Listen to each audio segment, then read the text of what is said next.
the artist at work. Exile in the kingdom. Take me up and cast me forth into the sea, for I know that for my sake this great tempest is upon you. Jonah 1:12. Gilbert Jonas, the painter, believed in his star. Indeed, he believed solely in it, although he felt respect and even a sort of admiration for other people's religion.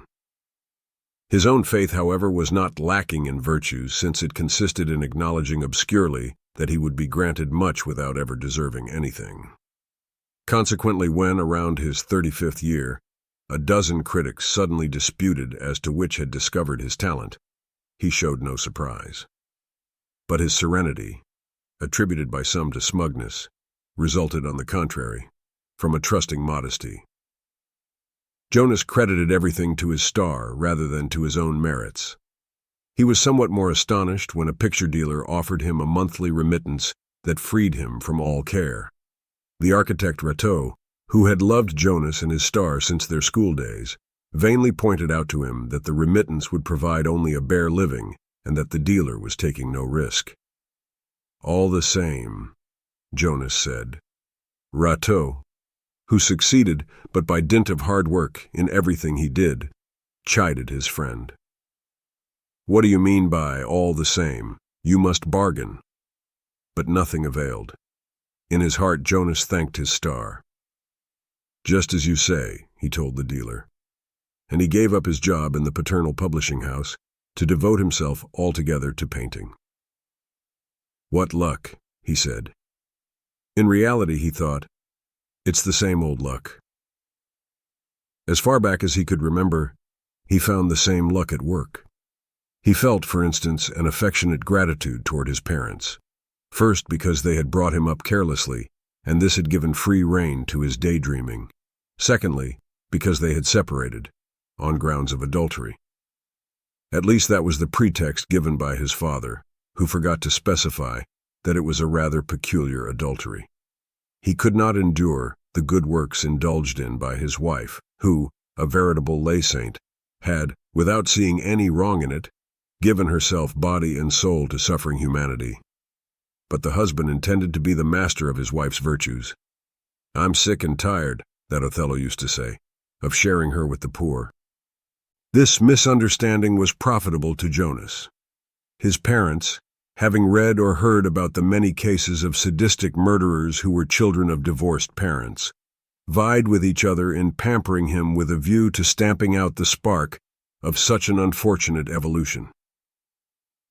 The less obvious were the effects of the trauma experienced, according to them, by the child's psyche, the more worried they were, for invisible havoc must be deepest. Jonas had merely to announce that he was pleased with himself or his day, for his parents' ordinary anxiety to become panic. Their attentions multiplied, and the child wanted for nothing. His alleged misfortune finally won Jonas a devoted brother in the person of his friend Rateau. Rateau's parents often entertained his little schoolmate because they pitied his hapless state. Their commiserating remarks inspired their strong and athletic son with the desire to take under his protection the child whose nonchalant successes he already admired. Admiration and condescension mixed well to form a friendship that Jonas received, like everything else, with encouraging simplicity. When, without any special effort, Jonas had finished his formal studies, he again had the luck to get into his father's publishing house, to find a job there and, indirectly, his vocation as a painter. As the leading publisher in France, Jonas's father was of the opinion that books, because of the very slump in culture, represented the future. History shows, he would say, that the less people read, the more books they buy. Consequently, he but rarely read the manuscripts submitted to him, and decided to publish them solely on the basis of the author's personality or the subject's topical interest. From this point of view, sex being the only subject always topical, the publisher had eventually gone in for specialization and spent his time looking for novel formats and free publicity. Hence, at the same time he took over the manuscript reading department, Jonas also took over considerable leisure time that had to be filled up. Thus it was that he made the acquaintance of painting, For the first time, he discovered in himself an unsuspected and tireless enthusiasm, soon devoted his days to painting, and, still without effort, excelled in that exercise. Nothing else seemed to interest him, and he was barely able to get married at the suitable age, since painting consumed him wholly. For human beings and the ordinary circumstances of life, he merely reserved a kindly smile, which dispensed him from paying attention to them. It took a motorcycle accident when Rateau was riding too exuberantly with his friend on the rear seat to interest Jonas, bored and with his right hand inert and bandaged, in love. Once again, he was inclined to see in that serious accident the good effects of his star, for without it he wouldn't have taken the time to look at Louise Poulin as she deserved. According to Rateau, it must be added, Louise did not deserve to be looked at. Short and strapping himself, he liked nothing but tall women. "I don't know what you find in that insect," he would say. Louise was in fact small and dark in skin, hair, and eye, but well-built and pretty in the face. Jonas, tall and rugged, was touched at the sight of the insect, especially as she was industrious. Louise's vocation was activity. Such a vocation fitted well with Jonas's preference for inertia and its advantages. Louise dedicated herself first to literature, so long at least as she thought that publishing interested Jonas. She read everything without order, and in a few weeks became capable of talking about everything. Jonas admired her and considered himself definitely dispensed from reading, since Louise informed him sufficiently and made it possible for him to know the essence of contemporary discoveries. "You mustn't say," Louise asserted, "that so-and-so is wicked or ugly, but that he poses as wicked or ugly." The distinction was important and might even lead, as Rateau pointed out, to the condemnation of the human race. But Louise settled the question once and for all by showing that since this truth was supported simultaneously by the sentimental press and the philosophical reviews, it was universal and not open to discussion. "Just as you say," said Jonas, who immediately forgot that cruel discovery to dream of his star. Louise deserted literature as soon as she realized that Jonas was interested only in painting. She dedicated herself at once to the visual arts, visited museums and exhibitions, dragged Jonas to them though he didn't quite understand what his contemporaries were painting, and felt bothered in his artistic simplicity. Yet he rejoiced to be so well informed about everything that concerned his art. To be sure, the next day he forgot even the name of the painter whose works he had just seen. But Louise was right when she peremptorily reminded him of one of the certainties she had kept from her literary period, namely, that in reality one never forgets anything. His star decidedly protected Jonas, who could thus, without suffering in his conscience, combine the certainties of remembering and the comforts of forgetting. But the treasures of self-sacrifice that Louise showered upon him shone most brilliantly in Jonas's daily life. That angel spared him the purchases of shoes, suits, and shirts that, for the normal man, shorten the days of an already too short life. She resolutely took upon herself the 1,000 inventions of the machine for killing time, from the hermetic brochures of Social Security to the constantly changing moods of the Internal Revenue Office.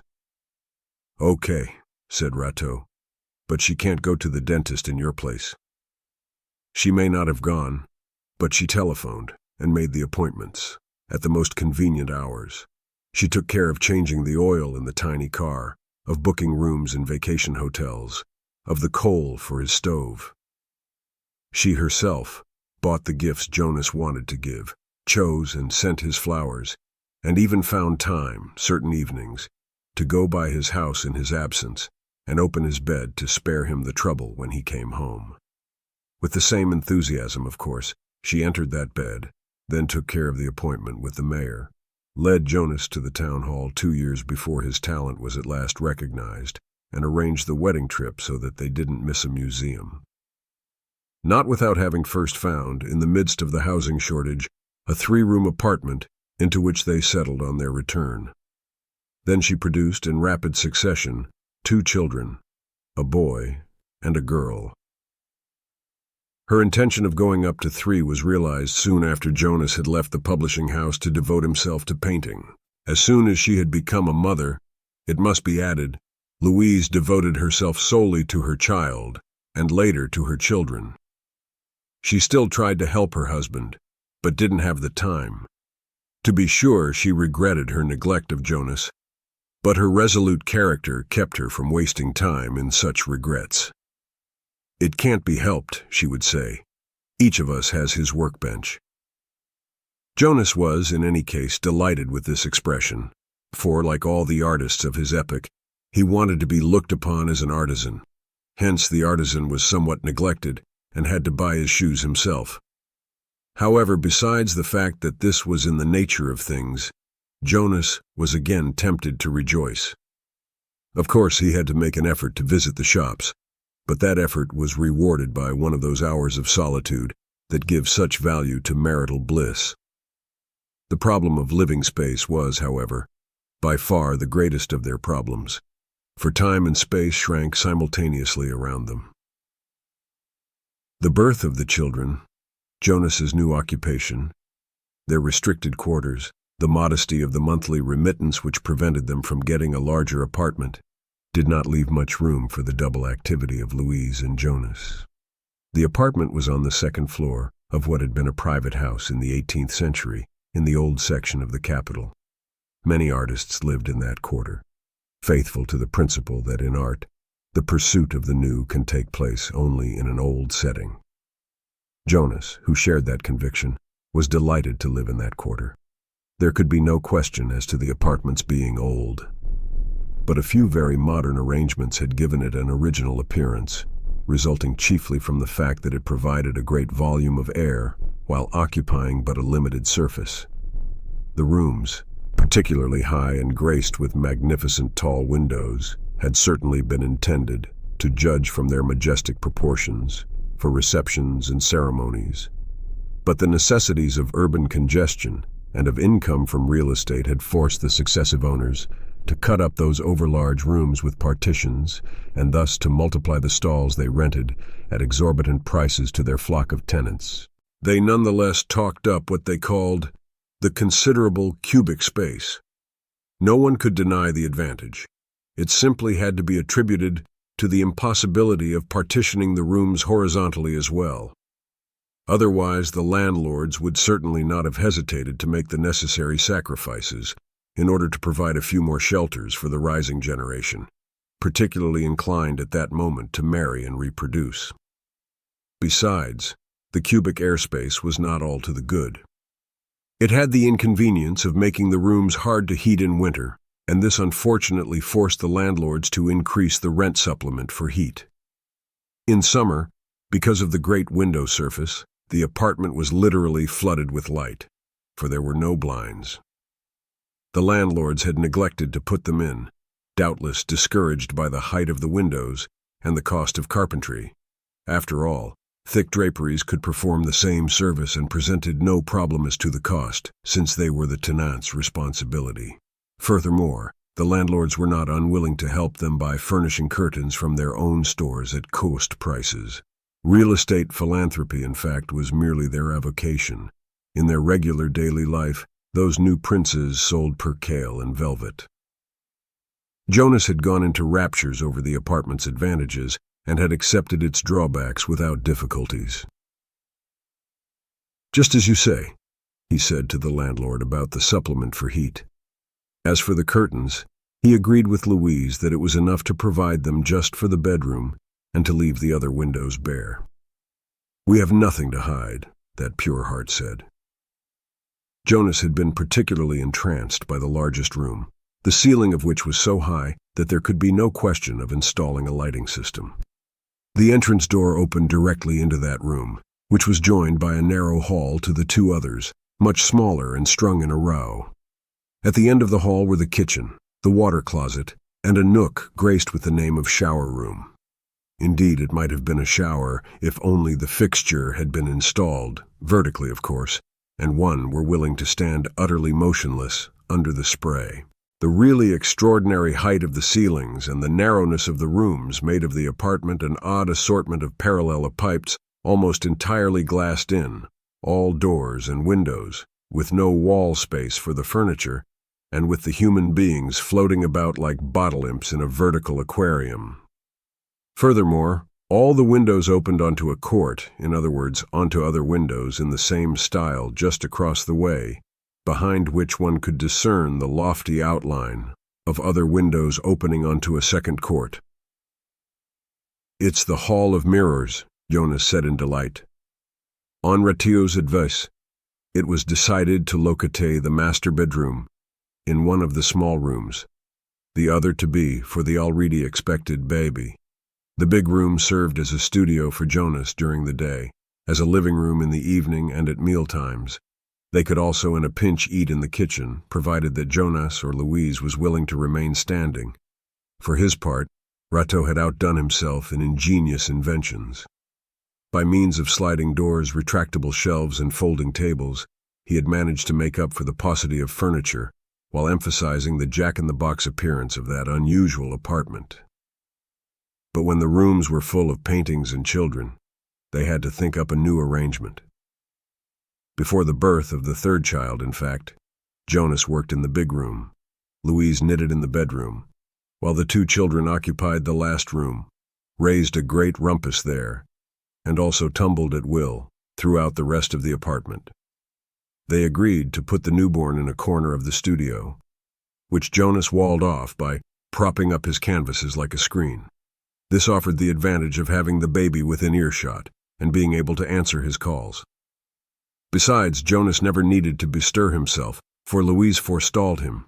She wouldn't wait until the baby cried before entering the studio, though with every possible precaution and always on tiptoe. Jonas, touched by such discretion, one day assured Louise that he was not so sensitive and could easily go on working despite the noise of her steps. Louise replied that she was also aiming not to waken the baby.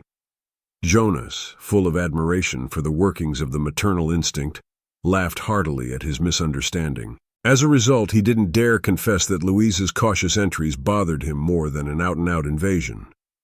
First, because they lasted longer, and secondly, because they followed a pantomime in which Louise, her arms outstretched, her shoulders thrown back, and her leg raised high, could not go unnoticed.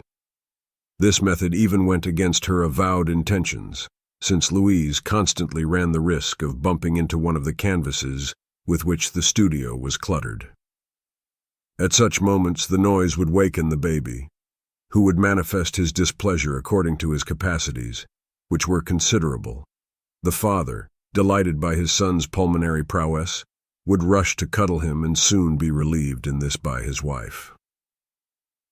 Then Jonas would pick up his canvases and, brushes in hand, would listen ecstatically to his son's insistent and sovereign voice.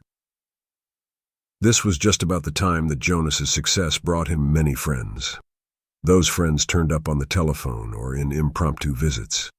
The telephone, which after due deliberation had been put in the studio, rang often and always, to the detriment of the baby's sleep, who would then mingle his cries with the urgent ringing of the phone. If it so happened that Louise was busy caring for the other children, she strove to get to the telephone with them, but most of the time she would find Jonas holding the baby in one arm and in his other hand his brushes and the receiver, which was extending a friendly invitation to lunch.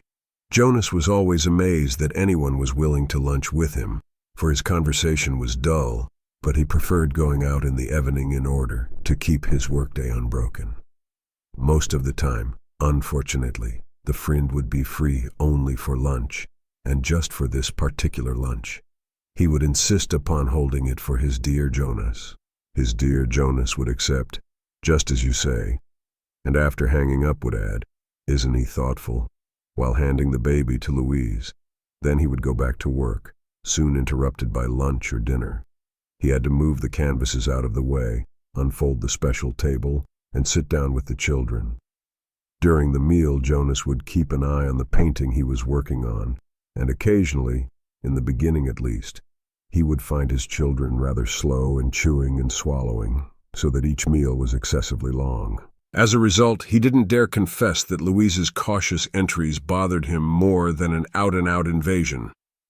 First, because they lasted longer, and secondly because they followed a pantomime in which Louise, her arms outstretched, her shoulders thrown back, and her leg raised high, could not go unnoticed. This method even went against her avowed intentions, since Louise constantly ran the risk of bumping into one of the canvases with which the studio was cluttered. At such moments, the noise would waken the baby, who would manifest his displeasure according to his capacities, which were considerable. The father, delighted by his son's pulmonary prowess, would rush to cuddle him, and soon be relieved in this by his wife. Then Jonas would pick up his canvases and, brushes in hand, would listen ecstatically to his son's insistent and sovereign voice. This was just about the time that Jonas's success brought him many friends. Those friends turned up on the telephone or in impromptu visits. The telephone, which after due deliberation had been put in the studio, rang often and always to the detriment of the baby's sleep, who would then mingle his cries with the urgent ringing of the phone. If it so happened that Louise was busy caring for the other children, she strove to get to the telephone with them, but most of the time she would find Jonas holding the baby in one arm, and in his other hand, his brushes and the receiver, which was extending a friendly invitation to lunch. Jonas was always amazed that anyone was willing to lunch with him, for his conversation was dull, but he preferred going out in the evening in order to keep his workday unbroken. Most of the time, unfortunately, the friend would be free only for lunch, and just for this particular lunch, he would insist upon holding it for his dear Jonas. His dear Jonas would accept, just as you say, and after hanging up would add, "Isn't he thoughtful?" while handing the baby to Louise. Then he would go back to work, soon interrupted by lunch or dinner. He had to move the canvases out of the way, unfold the special table, and sit down with the children. During the meal, Jonas would keep an eye on the painting he was working on, and occasionally, in the beginning at least, he would find his children rather slow in chewing and swallowing, so that each meal was excessively long. But he read in his newspaper that it was essential to eat slowly in order to assimilate, and thenceforth each meal provided reasons for rejoicing at length. On other occasions his new friends would drop in. Rateau, for one, never came until after dinner. He was at his office during the day, and, besides, he knew that painters work during the daylight hours. But Jonas's new friends almost all belonged to the species of artists and critics. Some had painted, others were about to paint, and the remainder were concerned with what had been, or would be, painted. All, to be sure, held the labors of art in high esteem, and complained of the organization of the modern world that makes so difficult the pursuit of those labors, as well as the exercise of meditation, indispensable to the artist. They complained of this for whole afternoons, begging Jonas to go on working, to behave as if they weren't there, to treat them cavalierly, for they weren't Philistines and knew the value of an artist's time. Jonas, pleased to have friends capable of allowing one to go on working in their presence, would go back to his picture without ceasing to answer the questions asked him or to laugh at the anecdotes told him. Such simplicity put his friends more and more at ease. Their good spirits were so genuine that they forgot the meal hour, but the children had a better memory. They would rush in, mingle with the guests, howl, be cuddled by the visitors, and pass from lap to lap. At last the light would dwindle in the square of sky outlined by the court, and Jonas would lay down his brushes. There was nothing to do but to invite the friends to share potluck and to go on talking, late into the night. About art, of course, but especially about the untalented painters, plagiarists, or self-advertisers who weren't there. Jonas liked to get up early to take advantage of the first hours of daylight. He knew that this would be difficult, that breakfast wouldn't be ready on time, and that he himself would be tired. But on the other hand, he rejoiced to learn in an evening so many things that could not fail to be helpful to him, though in an invisible way, in his art. In art, as in nature, nothing is ever wasted, he used to say. This is a result of the star. To the friends were sometimes added the disciples, for Jonas now had a following. At first he had been surprised, not seeing what anyone could learn from him who still had everything to discover. The artist in him was groping in the darkness. How could he have pointed out the right paths? But he readily realized that a disciple is not necessarily someone who longs to learn something. Most often, on the contrary, one became a disciple for the disinterested pleasure of teaching one's master. Then Sephirth he could humbly accept such a surfeit of honors. Jonas's disciples explained to him at length what he had painted and why. In this way Jonas discovered in his work many intentions that rather surprised him, and a host of things he hadn't put there. He had thought himself poor, and thanks to his pupils, suddenly found himself rich. At times, faced with such hitherto unsuspected wealth, Jonas would feel a tingle of pride. "Nonetheless, it's true," he would say. "That face in the background stands out. I don't quite understand what they mean by indirect humanization. Yet, with that effect, I've really gone somewhere." But very soon he would transfer that uncomfortable mastery to his star. "It's the star," he would say, "that's gone somewhere. I'm staying home with Louise and the children." In addition, the disciples had another advantage. They forced Jonas to be more severe with himself. They ranked him so high in their conversations, and especially in regard to his conscientiousness and energy, that henceforth no weakness was permitted him. Thus he lost his old habit of nibbling a piece of sugar or chocolate when he had finished a difficult passage and before he went back to work. If he were alone, he would nevertheless have given in clandestinely to that weakness. But he was helped in his moral progress by the almost constant presence of his disciples and friends, in whose sight he would have been embarrassed to nibble chocolate, and whose interesting conversation he couldn't interrupt anyway, for such a petty idiosyncrasy. Furthermore, his disciples insisted on his remaining faithful to his aesthetic. Jonas, who labored at length only to get a very occasional fleeting flash in which reality would suddenly appear to him in a new light, had only a very vague idea of his own aesthetic. His disciples, on the other hand, had several ideas, contradictory and categorical, and they would allow no joking on the subject. Jonas would have liked at times to resort to his whim, that humble friend of the artist, but his disciples' frowns in the face of certain pictures that strayed from their idea forced him to reflect a little more about his art, and this was all to his advantage. Finally, the disciples helped Jonas in another way by obliging him to give his opinion about their own production. Not a day went by, in fact, without someone's bringing him a picture barely sketched in, which its author would set between Jonas and the canvas he was working on, in order to take advantage of the best light. An opinion was expected. Until then, Jonas had always been secretly ashamed at his fundamental inability to judge a work of art.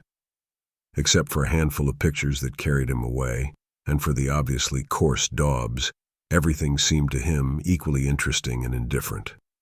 Consequently, he was obliged to build up a stock of judgments, which had to be varied, because his disciples, like all the artists of the capital, after all, had a measure of talent, and, when they were around, he had to draw rather fine lines of distinction to satisfy each. Hence that happy obligation forced him to amass a vocabulary and opinions about his art. Yet his natural kindness was not embittered by the effort. He soon realized that his disciples were not asking him for criticisms, for which they had no use, but only for encouragement and, if possible, praise. The praises merely had to be different. Jonas was not satisfied to be his usual agreeable self. He showed ingenuity in his ways of being so. Thus the time went by for Jonas, who painted amidst friends and pupils seated on chairs that were now arranged in concentric circles around his easel. Often, in addition, neighbors would appear at the windows across the way and swell his public. He would discuss, exchange views, examine the paintings submitted to him, smile as Louise went by, soothe the children, and enthusiastically answer telephone calls without ever setting down his brushes with which he would from time to time add a stroke to a half-finished painting. In a way, his life was very full, not an hour was wasted, and he gave thanks to fate that spared him boredom. In another way, it took many brushstrokes to finish a picture, and it occasionally occurred to him that boredom had the one advantage that it could be avoided through strenuous work. But Jonas's production slowed down in proportion to his friends becoming more interesting. Even in the rare moments when he was altogether alone, he felt too tired to catch up. And at such moments he could but dream of a new regime that would reconcile the pleasures of friendship with the virtues of boredom. He broached the subject to Louise, who was independently beginning to worry about the growth of the two older children and the smallness of their room. She suggested putting them in the big room with their bed hidden by a screen and moving the baby into the small room, where he would not be wakened by the telephone. As the baby took up no room, Jonas could turn the little room into his studio. Then the big one would serve for the daytime gatherings, and Jonas could wander back and forth, either chat with his friends or work, since he was sure of being understood in his need for isolation. Furthermore, the necessity of putting the older children to bed would allow them to cut the evenings short. "Wonderful," Jonas said after a moment's reflection. "Besides," said Louise, "if your friends leave early, we'll see a little more of each other." Jonas looked at her. A suggestion of melancholy passed over Louise's face. Touched, he put his arms around her and kissed her in his most affectionate way. She surrendered to him, and for a moment they were happy as they had been in the beginning of their marriage. But she shook herself free. The room was perhaps too small for Jonas.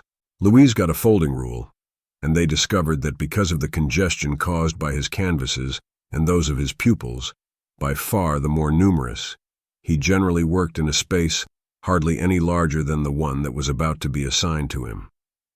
Jonas hastened to move the furniture.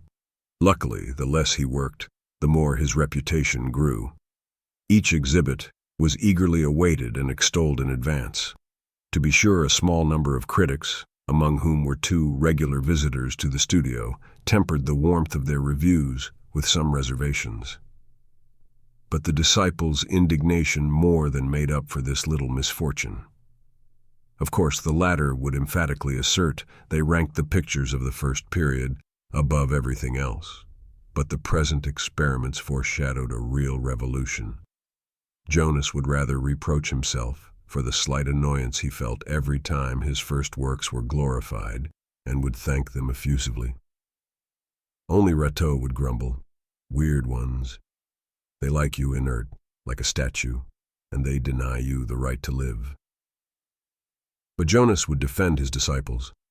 "You can't understand," he told Rateau, "because you like everything I do." Rateau laughed. "Of course, it's not your pictures I like. It's your painting." The pictures continued to be popular in any event, and, after an exhibit that was enthusiastically received, the dealer suggested, on his own, an increase in the monthly remittance. Jonas accepted, declaring how grateful he was. "Anyone who heard you now," the dealer said, "would think money meant something to you." Such good-heartedness disarmed the painter. However, when he asked the dealer's permission to give a canvas to a charity sale, the dealer wanted to know whether or not it was a paying charity. Jonas didn't know. The dealer therefore suggested sticking squarely to the terms of the contract, which granted him the exclusive right of sale. "A contract's a contract," he said. In theirs, there was no provision for charity.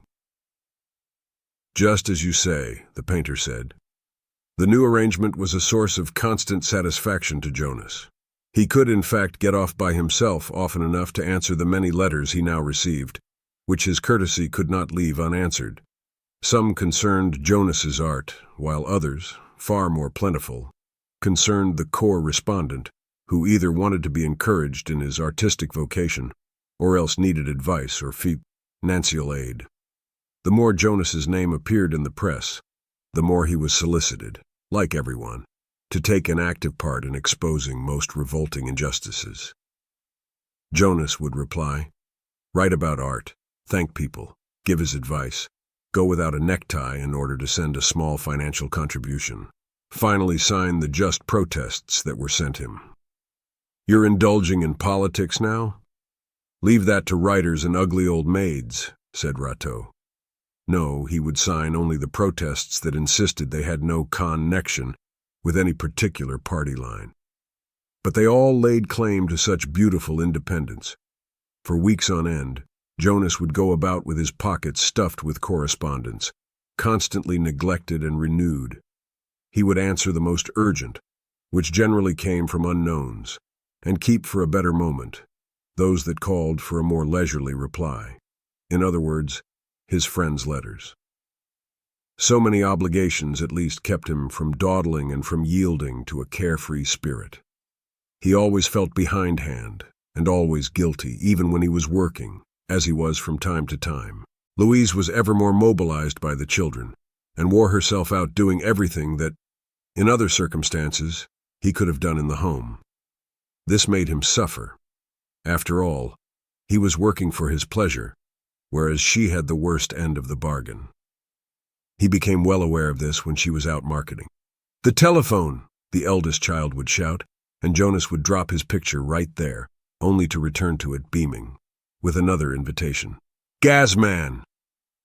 The meter reader would shout from the door one of the children had opened for him. "Coming, coming!" And when Jonas would leave the telephone or the door, a friend or a disciple, sometimes both, would follow him to the little room to finish the interrupted conversation.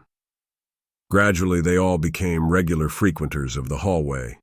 They would stand there, chat among themselves, ask Jonas's opinion from a distance, or else overflow briefly into the little room. "Here at least," those who entered would exclaim, "a fellow can see you a bit, and without interruption." This touched Jonas. "You're right," he would say. "After all, we never get a chance to see each other." At the same time, he was well aware that he disappointed those he didn't see, and this saddened him. Often they were friends he would have preferred to meet. But he didn't have time. He couldn't accept everything. Consequently, his reputation suffered. "He's become proud," people said, "now that he's a success. He doesn't see anyone anymore." Or else, "He doesn't love anyone except himself." No, he loved Louise and his children, and Rateau and a few others, and he had a liking for all. But life is short. Time races by, and his own energy had limits. It was hard to paint the world and men, and at the same time, to live with them. On the other hand, he couldn't complain or explain the things that stood in his way, for if he did, people slapped him on the back, saying, "Lucky fellow, that's the price of fame." Consequently, his mail piled up, the disciples would allow no falling off, and society people now thronged around him. It must be added that Jonas admired them for being interested in painting when, like everyone else, they might have got excited about the English royal family or gastronomic tours. In truth, they were mostly society women, all very simple in manner. They didn't buy any pictures themselves and introduced their friends to the artist only in the hope, often groundless, that they would buy in their place. On the other hand, they helped Louise, especially in serving tea to the visitors. The cups passed from hand to hand, traveled along the hallway from the kitchen to the big room, and then came back to roost in the little studio, where Jonas, in the center of a handful of friends and visitors, enough to fill the room, went on painting until he had to lay down his brushes to take, gratefully, the cup that a fascinating lady had poured, especially for him. He would drink his tea, look at the sketch that a disciple had just put on his easel, laugh with his friends, interrupt himself to ask one of them to please mail. The pill of letters he had written during the night pick up the second child, who had stumbled over his feet, posing for a photograph, and then at Jonas, the telephone. He would wave his cup in the air, thread his way with many an excuse through the crowd standing in the hall, come back, fill in a corner of the picture, stop to answer the fascinating lady, that certainly he would be happy to paint her portrait, and would get back to his easel. He worked, but Jonas, a signature. What is it? A registered letter? No, the Kashmir prisoners. Coming, Corning! Then he would run to the door to receive a young friend of the prisoners and listen to his protest, worry briefly as to whether politics were involved, and sign after receiving complete assurance on that score, together with expostulations about the duties inseparable from his privileges as an artist, and at last he would reappear only to meet, without being able to catch their names, a recently victorious boxer or the greatest dramatist of some foreign country. The dramatist would stand facing him for 5 minutes, expressing through the emotion in his eyes what his ignorance of French would not allow him to state more clearly, while Jonas would note his heed with a real feeling of brotherhood. Fortunately, he would suddenly be saved from that dead-end situation by the bursting in of the latest spellbinder of the pulpit who wanted to be introduced to the great painter. Jonas would say that he was delighted, which he was, feel the packet of unanswered letters in his pocket, take up his brushes, get ready to go on with a passage, but would first have to thank someone for the pair of setters that had just been brought him, go and close them in the master bedroom, come back to accept the lady donor's invitation to lunch, rush out again in answer to Louise's call to see for himself, without a shadow of doubt that the setters had not been broken into apartment life, and lead them into the shower room, where they would bark so persistently that eventually no one would even hear them. Every once in a while, over the visitors' heads, Jonas would catch a glimpse of the look in Louise's eyes, and it seemed to him that that look was sad. Finally, the day would end. The visitors would take leave. Others would tarry in the big room and wax emotional as they watched Louise put the children to bed, obligingly aided by an elegant, overdressed lady who would complain of having to return to her luxurious home, where life spread out over 2 floors was so much less close and homey than at the Jonases. One Saturday afternoon, Rateau came to bring an ingenious clothes dryer that could be screwed onto the kitchen ceiling. He found the apartment packed, and in the little room, surrounded by art lovers, Jonas painting the lady who had given the dogs, while he was being painted himself by an official artist. According to Louise, the latter was working on order from the government. It will be called The Artist at Work. Rateau withdrew to a corner of the room to watch his friend, obviously absorbed in his effort. One of the art lovers, who had never seen Rateau, leaned over toward him and said, "He looks well, doesn't he?" Rateau didn't reply. "You paint, I suppose," he continued. "So do I." "Well, take my word for it, he's on the decline." "Already?" Rateau asked. "Yes, it's success. You can't resist success. He's finished. He's on the decline or he's finished. An artist who is on the decline is finished. Just see, he has nothing in him to paint anymore.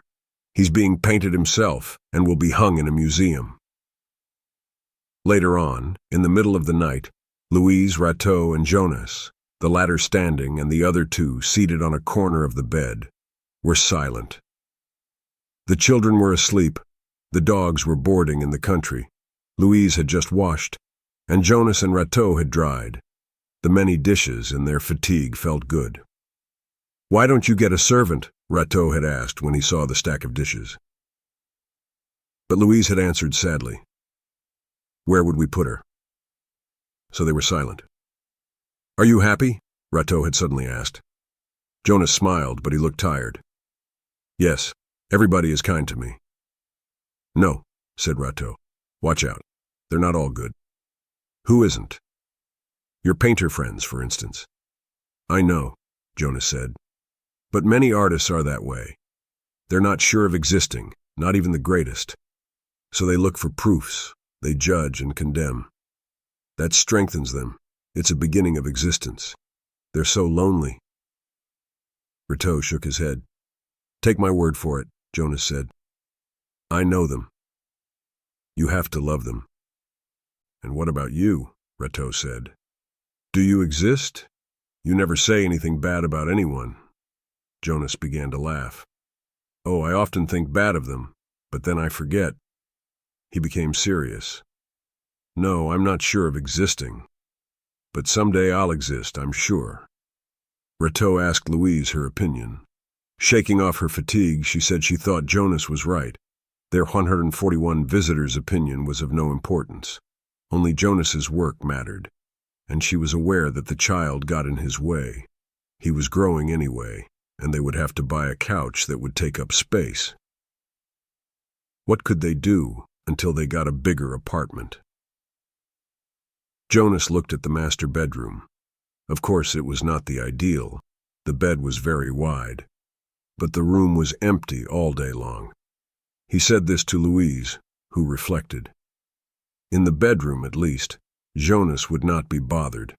After all, people wouldn't dare lie down on their bed. "What do you think of it?" Louise in turn asked Rateau. He looked at Jonas. Jonas was looking at the windows across the way. Then he raised his eyes to the starless sky and went and pulled the curtains. When he returned, he smiled at Rateau and sat down beside him on the bed, without saying a word. Louise, obviously done in, declared that she was going to take her shower.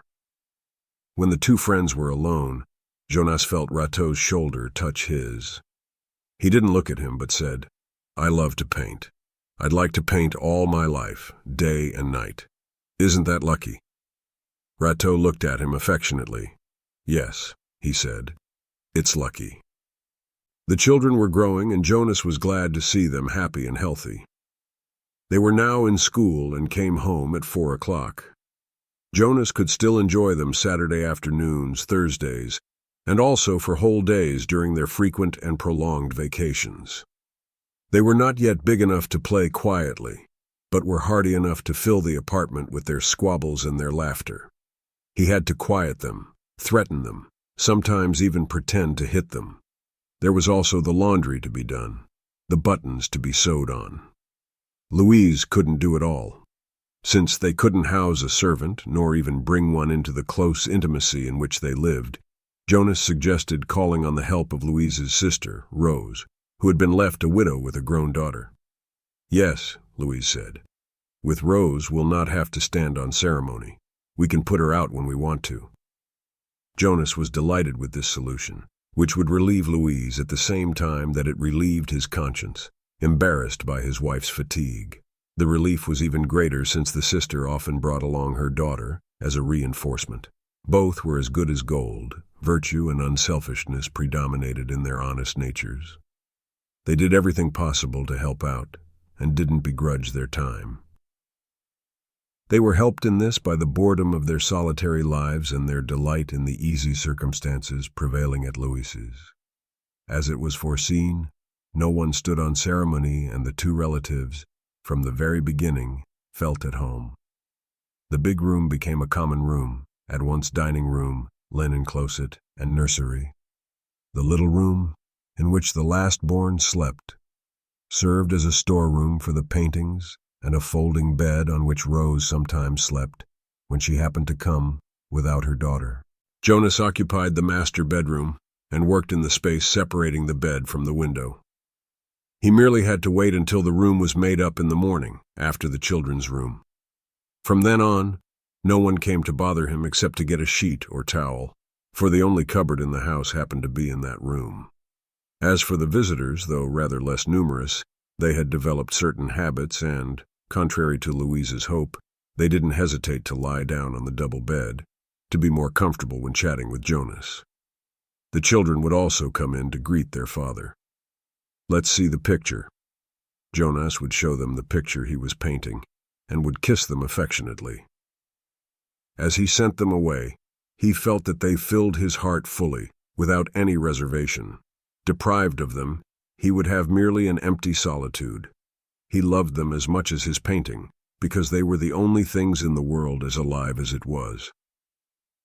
Nevertheless, Jonas was working less, without really knowing why.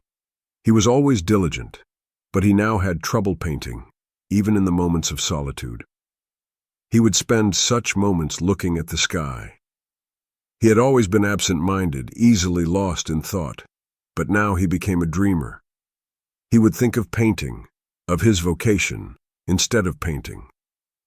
"I love to paint," he still said to himself, and the hand holding the brush would hang at his side as he listened to a distant radio. At the same time, his reputation declined. He was brought articles full of reservations, others frankly unfriendly, and some so nasty that they deeply distressed him. But he told himself that he could get some good out of such attics that would force him to work better. Those who continued to come treated him more familiarly, like an old friend with whom you don't have to put yourself out. When he wanted to go back to his work, they would say, "Ah, go on, there's plenty of time." Jonas realized that in a certain way, they were already identifying him with their own failure. But, in another way, there was something salutary about this new solidarity. Rateau shrugged his shoulders, saying, "You're a fool. They don't care about you at all." "They love me a little now," Jonas replied. "A little love is wonderful. Does it matter how you get it?" He therefore went on talking, writing letters and painting as best he could. Now and then he really would paint, especially Sunday afternoons when the children went out with Louise and Rose. In the evening, he would rejoice at having made a little progress on the picture underway. At that time, he was painting skies. The day when the dealer told him that, because of the considerable falling off in sales, he was regretfully obliged to reduce the remittance, Jonas approved, but Louise was worried. It was September and the children had to be outfitted for school. She set to work herself with her customary courage and was soon swamped. Rose, who could mend and sew on buttons, could not make things. But her husband's cousin could. She came to help Louise. From time to time she would settle in Jonas's room on a corner chair, where the silent woman would sit still for hours. So still that Louise suggested to Jonas painting a seamstress. "Good idea," Jonas said. He tried, spoiled 2 canvases, then went back to a half-finished sky. The next day, he walked up and down in the apartment for some time and meditated instead of painting. A disciple, all excited, came to show him a long article he would not have seen otherwise, from which he learned that his painting was not only overrated but out of date. The dealer phoned him to tell him again how worried he was by the decline in sales. Yet he continued to dream and meditate. He told the disciple that there was some truth in the article, but that he, Jonas, could still count on many good working years. To the dealer, he replied that he understood his worry, without sharing it. He had a big work, really new to create. Everything was going to begin all over again. As he was talking, he felt that he was telling the truth, and that his star was there. All he needed was a good system. During the ensuing days, he tried to work in the hall, 2 days later in the shower room with electric light, and the following day in the kitchen.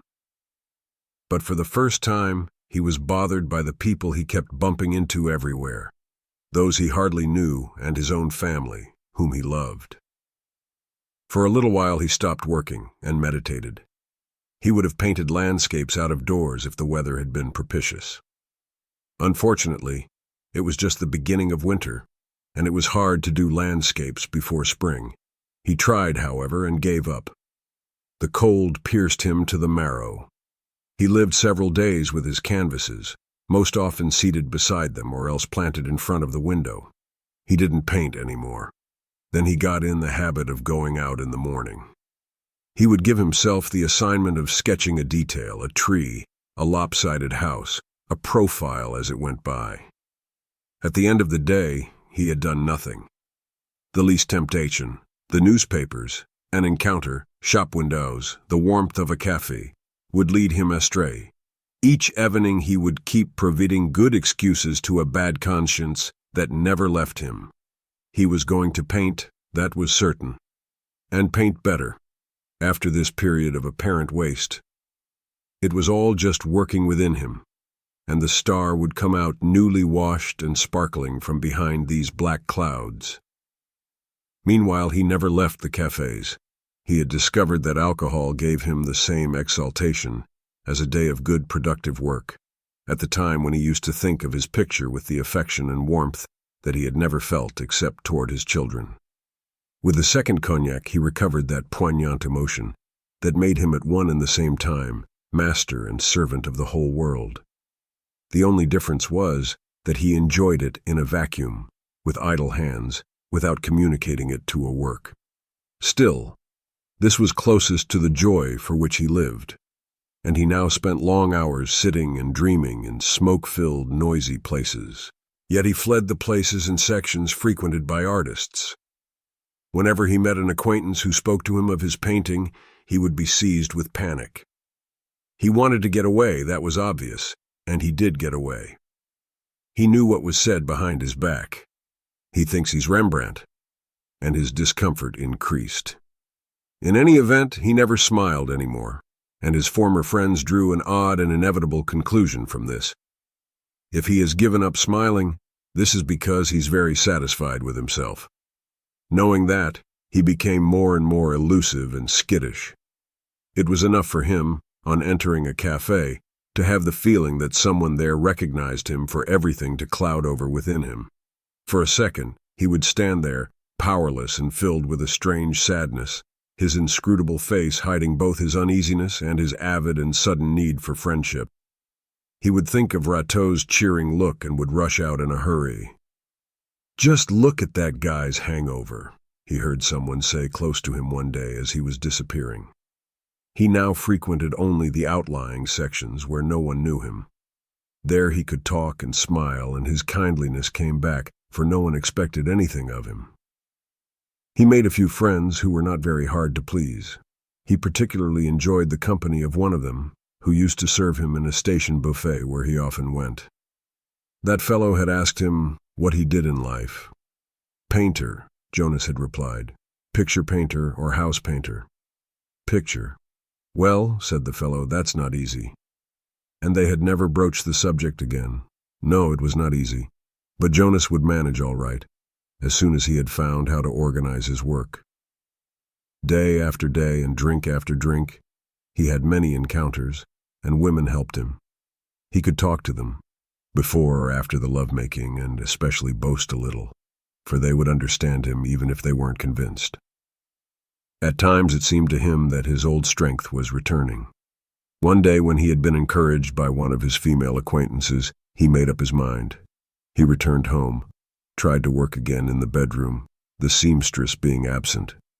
But after an hour of it, he put his canvas away, smiled at Louise without seeing her, and went out. He drank all day long and spent the night with his acquaintance, though without being in any condition to desire her. In the morning, the image of suffering with its tortured face received him in the person of Louise. She wanted to know if he had taken that woman. Jonas said that, being drunk, he had not, but that he had taken others before.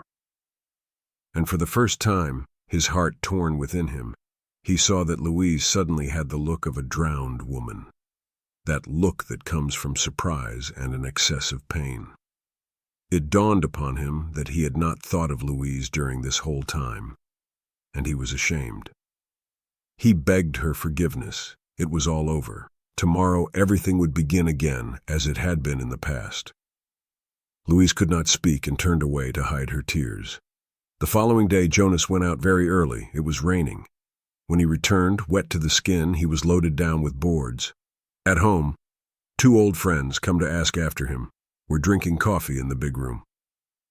"Jonas is changing his technique.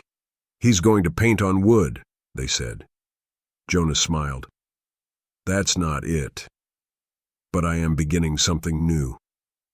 He went into the little hall leading to the shower room, the toilet, and the kitchen. In the right angle where the 2 halls joined, he stopped and studied at length the high walls rising to the dark ceiling.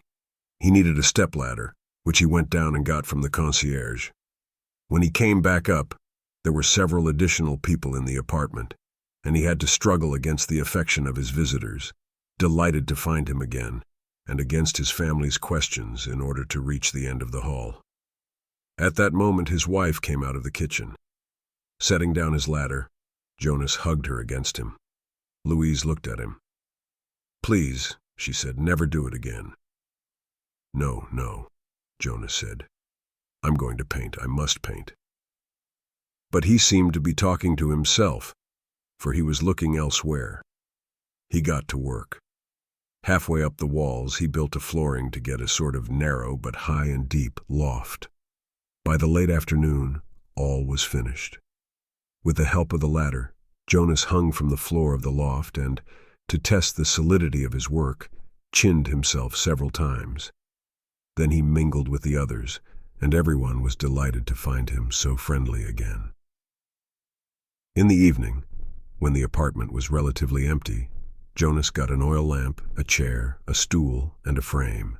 He took them all up into the loft before the puzzled gaze of the three women and the children. Now, he said from his lofty perch, I'll be able to work without being in anyone's way. Louise asked him if he were sure of it. Of course, he replied. I don't need much room. I'll be freer. There have been great painters who painted by candlelight, and, is the floor solid enough? It was. Don't worry, Jonas said. It's a very good solution. And he came back down. Very early the next day, he climbed into the loft, sat down, set the frame on the stool against the wall, and waited without lighting the lamp. The only direct sounds he heard came from the kitchen or the toilet. The other noises seemed distant, and the visits, the ringing of the doorbell and the telephone, the comings and goings, the conversations reached him half-muffled, as if they came from out on the street or from the farther court. Besides, although the whole apartment was overflowing with blinding sunlight, the darkness here was restful. From time to time, a friend would come and plant himself under the loft. What are you doing up there, Jonas? I'm working. Without light? Yes, for the moment. He was not painting, but he was meditating. In the darkness and this half-silence which, by contrast with what he had known before, seemed to him the silence of the desert or of the tomb, he listened to his own heart. The sounds that reached the loft seemed not to concern him any more, even when addressed to him. He was like those men who die alone at home in their sleep, and in the morning the telephone rings, feverish and insistent, in the deserted house, over a body forever deaf. But he was alive. He listened to this silence within himself. He was waiting for his star, still hidden but ready to rise again, to burst forth at last, unchanged and unchanging, above the disorder of these empty days. Shine, shine, he said. Don't deprive me of your light. It would shine again, of that he was sure. But he would have to meditate still longer, since at last the chance was given him to be alone without separating from his family. He still had to discover what he had not yet clearly understood, although he had always known it, and had always painted, as if he knew it. He had to grasp at last that secret which was not merely the secret of art, as he could now see. That is why he didn't light the lamp. Every day now Jonas would climb back into his loft. The visitors became less numerous, because Louise, preoccupied, paid little attention to the conversation. Jonas would come down for meals and then climb back to his perch. He would sit motionless in the darkness all day long. At night, he would go to his wife, who was already in bed. After a few days, he asked Louise to hand up his lunch, which she did with such pains that Jonas was stirred. In order not to disturb her on other occasions, he suggested her preparing some supplies that he could store in the loft. Little by little, he got to the point of not coming down all day long, but he hardly touched his supplies. One evening he called Louise and asked for some blankets. I'll spend the night up here. Louise looked at him with her head bent backward. She opened her mouth and then said nothing. She was merely scrutinizing Jonas with a worried and sad expression. He suddenly saw how much she had aged, and how deeply the trials of their life had marked her too. It occurred to him that he had never really helped her, but before he could say a word, she smiled at him with an affection that wrung his heart. Just as you say, dear, she said. Henceforth he spent his nights in the loft, almost never coming down any more. As a result, the apartment was emptied of visitors since Jonas couldn't be seen anymore either by day or night. Some were told that he was in the country. Others, when lying became an effort, that he had found a studio. Rateau alone came faithfully. He would climb up on the ladder until his big, friendly head was just over the level of the flooring. "How goes it?" he would ask. "Wonderfully." "Are you working?" "It comes to the same thing." "But you have no canvas." "I'm working just the same." It was hard to prolong this dialogue from ladder to loft.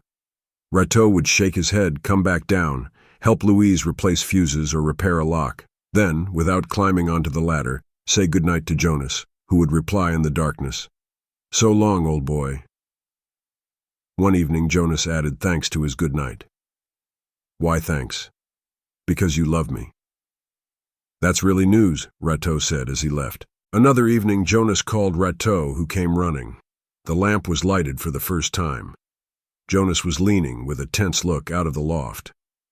"Hand me a canvas," he said. "But what's the matter with you? You're so much thinner. You look like a ghost." "I've hardly eaten for the last 2 days, but that doesn't matter. I must work." "Eat first." "No, I'm not hungry." Rateau brought a canvas. On the point of disappearing into the loft, Jonas asked him, "How are they?" "Who?" "Louise and the children." "They're all right. They'd be better if you were with them." "I'm still with them. Tell them above all that I'm still with them." And he disappeared. Rateau came and told Louise how worried he was. She admitted that she herself had been anxious for several days. "What can we do? Oh, if only I could work in his place." Wretched, she faced Rateau. "I can't live without him," she said. She looked like the girl she had been, and this surprised Rateau. He suddenly realized that she had blushed. The lamp stayed lighted all night and all the next morning.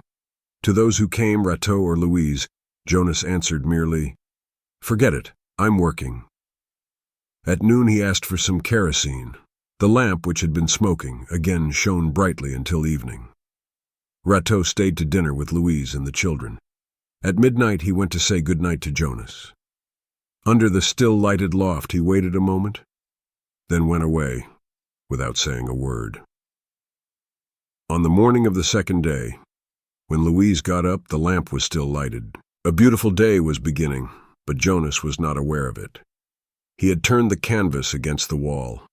Exhausted, he was sitting there waiting, with his hands palms up on his knees. He told himself that now he would never again work. He was happy. He heard his children grumbling, water running, and the dishes clinking together.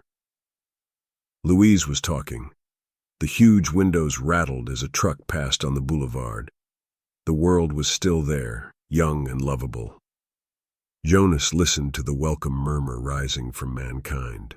From such a distance, it did not run counter to that joyful strength within him, his art, these forever silent thoughts he could not express, but which set him above all things, in a free and crisp air.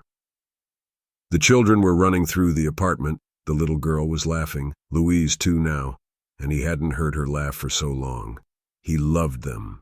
How he loved them. He put out the lamp, and in the darkness that suddenly returned right there, wasn't that his star still shining? It was the star. He recognized it with his heart full of gratitude, and he was still watching it when he fell without a sound. "It's nothing," the doctor they had called declared a little later. "He is working too much. In a week, he will be on his feet again." "You are sure he will get well?" asked Louise with distorted face. "He will get well." In the other room, Rateau was looking at the canvas, completely blank, in the center of which Jonas had merely written in very small letters a word that could be made out, but without any certainty as to whether it should be read solitary or solidary.